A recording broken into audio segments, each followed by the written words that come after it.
একটা কাজ কর আছে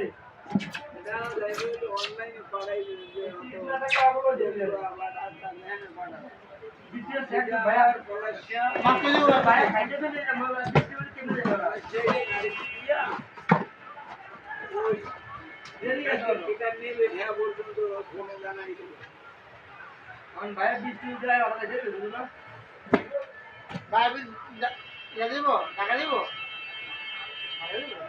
বাইরে চলে যেতাম দেখলে চলে যেতাম